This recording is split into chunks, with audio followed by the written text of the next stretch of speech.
तो चलिए आज बात करते हैं भारत के एक ऐसे महान योद्धा की जिनका नाम सुनते ही जहन में हिम्मत, रणनीति और एक बेहतरीन शासन की तस्वीर बन जाती है।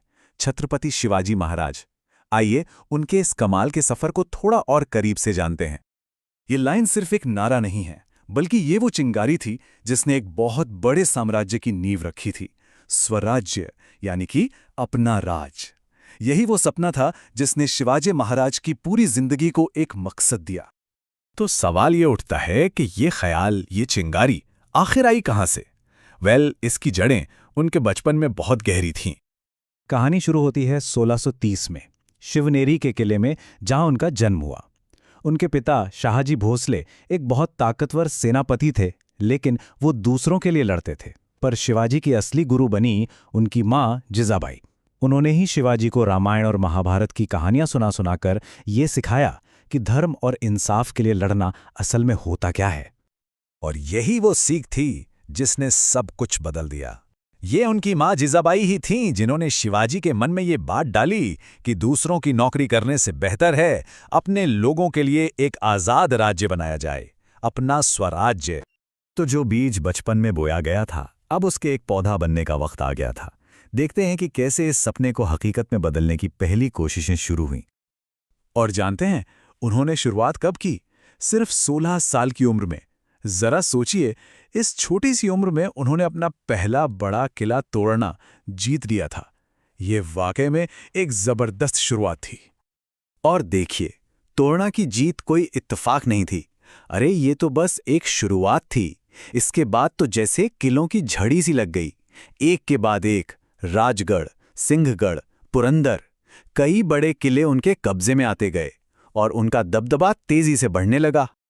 लेकिन सवाल यह है कि वो ये सब कर कैसे रहे थे? उनकी सेना तो बहुत बड़ी नहीं थी। उनकी कामयाबी के पीछे 3 बड़े राज थे। 1, बिजली की तरह तेज रणनीति। 2, उनके सैनिक जो उनके लिए जान तक दे सकते थे। और 3, इन सब से ऊपर शिवाजी महाराज की अपनी कमाल की लीडरशिप। चलिए अब कहानी के उस हिस्से पर आते हैं जो ये दिखाता है कि शिवाजी महाराज सिर्फ एक बहादुर योद्धा ही नहीं, बल्कि एक बेहद चालाक रणनीतिकार भी थे।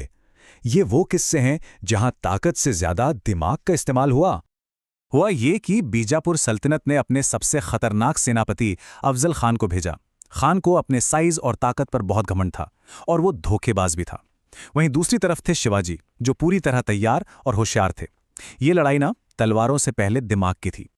शिवाजी महाराज को कहीं न कहीं यह अंदाजा था कि खान जरूर धोखा देगा। इसीलिए जब अफजल खान ने उन्हें गले लगाने के बहाने पीठ में खंजर घोंपना चाहा, तो शिवाजी पहले से ही तैयार थे। उन्होंने अपने कपड़ों में छिपाए बाघनख और बिछवा से अपना बचाव किया और दुश्मन को वहीं ढेर कर दिया। बस इस एक घटना ने पूरे हिंदुस्तान में शिवाजी महाराज की धाक जमा दी। सबको एक पैगाम मिल गया था कि इन्हें सिर्फ ताकत से नहीं हराया जा सकता, क्योंकि इनका सबसे बड़ा हथियार तो इनका दिमाग है। उनकी इसी चतुराई का एक और किस्सा है जो इतिहास में अमर हो गया। आगरा से उनका अविश्वसनीय पलायन। जब मुगल बादशाह औरंगजेब ने उन्हें धोखे से कैद कर लिया, तब भी उन्होंने हार नहीं मानी। उन्होंने मिठाई की टोकरियों में छिपकर भागने का एक ऐसा जबरदस्त प्लान बनाया जिस पर आज भी यकीन करना मुश्किल होता है। इतने सालों के संघर्ष और अनगिनत जीतों के बाद अब वो वक्त आ गया था जब स्वराज्य के सपने को एक औपचारिक, एक ऑफिशियल शक्ल मिलनी थी। साल था 1674। रायगढ़ के किले में शिवाजी महाराज का भव्य राज्याभिषेक हुआ और इसी के साथ मराठा साम्राज्य के औपचारिक तौर पर स्थापना हो गई। उन्हें छत्रपति की उपाधि दी गई। देखिए, इसका मतलब सिर्फ राजा नहीं होता। इसका मतलब है एक ऐसा शासक जो अपनी प्रजा के ऊपर एक छत्र यानी एक छाते की तरह है, जो उनकी हर मुश्किल से रक्षा करेगा। तो कैसा था उनका ये स्वराज्य? ये कुछ उसूलों पर आधारित था। सबके लिए बराबर का न्याय, औरतों का सबसे ज्यादा सम्मान, किसानों की हिफाजत और हर धर्म को मानने की पूरी आज़ादी।